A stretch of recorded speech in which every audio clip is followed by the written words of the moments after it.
हरे कृष्णा। आज हम बात करने वाले 9 अगस्त, जो कोलकाता नहीं देश के लिए शर्मनाक बात थी।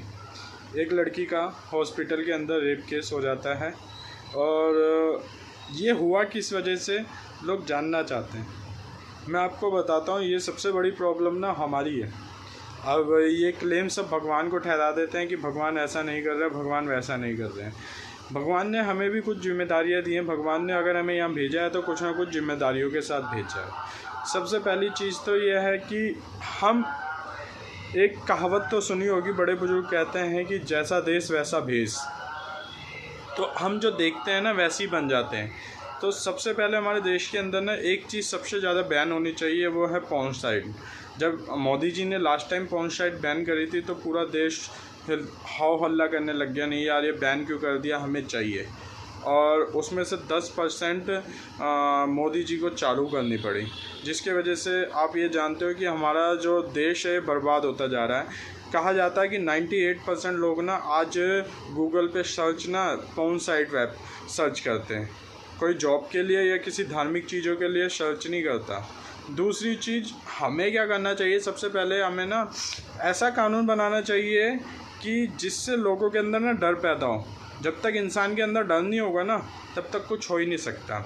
एक व्यक्ति, जब हम स्कूल जाते थे ना, हमें आज भी याद है जब स्कूल जाते थे, अगर हमारा होमवर्क नहीं हुआ तो हमें डर बैठा रहता था कि हमारी मैडम हमें बहुत मारेगी।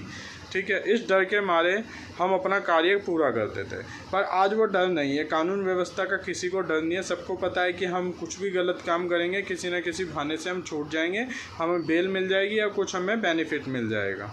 ठीक है, पर यह व्यवस्था सबसे बेकार है। इसके लिए एक कड़ा कानून होना चाहिए कि इंसान ना उस सज़ा के लिए डरे, कुछ ऐसी सज़ा जिससे लोग डरें। मैं तो कहता हूँ कि अगर वो श्योर हो जाता है कि उसने कुछ गलत काम करा है तो उसे फांसी पे लटका देना चाहिए। अगर जब तक उसे फांसी पे नहीं लटकाया जाएगा ना, जब तक ये कार्य चलता रहेगा, लोग डरेंगे नहीं तो कुछ करते ही रहेंगे। तो कानून व्यवस्था हमारी बहुत कड़ी होनी चाहिए इस चीज़ के लिए।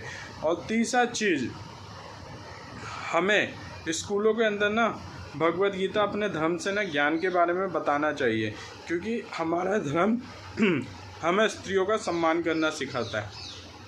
पर लोग ये सब भूलते जा रहे हैं, क्योंकि आजकल ज़्यादातर लोग क्या है, बॉलीवुड मूवियाँ, इन चीज़ों में जब गलत चीज़ें दिखाई जाती हैं ना तो वो एक्सेप्ट कर ले। अच्छी चीज़ें कोई एक्सेप्ट नहीं करता, गलत चीज़ जल्दी एक्सेप्ट कर लेते हैं। तो मैं कहता हूँ कि अगर हमें बचपन से ही भगवत गीता का ज्ञान मिलेगा ना तो हम गलत राह पे कभी नहीं जाएंगे।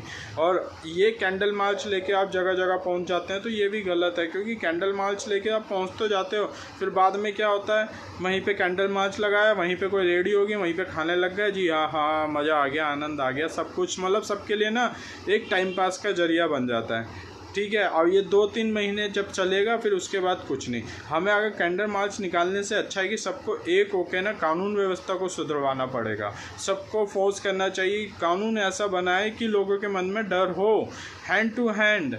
और ये केस ना लॉन्ग नहीं चलने चाहिए। अगर वो गुनाह उसके ऊपर साबित होता है ना तो उसको क्या करना चाहिए, ये चीज़ उसके लिए मतलब उसको जो मतलब उसकी सज़ा है ना हैंड टू हैंड उसे मिल जानी चाहिए। पर लोग ऐसा नहीं करते, हैंड टू हैंड सज़ा नहीं देते हैं। हैंड टू हैंड अगर सज़ा मिल जाएगी, लोगों के मन में डर होगा कि यार मैंने अगर कुछ गलत कर दिया ना तो मुझे फांसी पे लटका दिया जाएगा। बिना डर के तो क्या मैं तो कहता हूँ कि बिना डर के तो काम होता ही नहीं है। डर होना कंपलसरी है, कि डर होना भी चाहिए।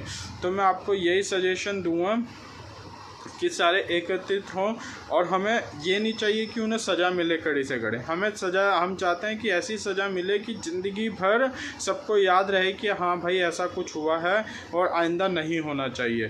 पहली बात तो जो चीज़ अगर आप सज़ा दे रहे हो ना, सब लोगों के सामने दो कि डर होना चाहिए, डर बैठना चाहिए, हर व्यक्ति देखे और डरे कि हाँ भाई गलत करने से हमें ये बेनिफिट मतलब मिलने वाला नहीं है जो हम अभी तक ले रहे हैं, हमें ये सज़ा मिलेगी ही मिलेगी।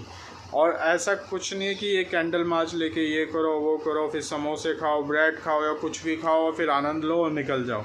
ऐसे आनंद लेके काम नहीं चलने वाला है। तो मैं यही कहूँगा कि कानून व्यवस्था थोड़ी सी चेंज होनी चाहिए और थोड़ा सा ठीक होना चाहिए। और इसीलिए हरे कृष्णा, धन्यवाद आप सभी।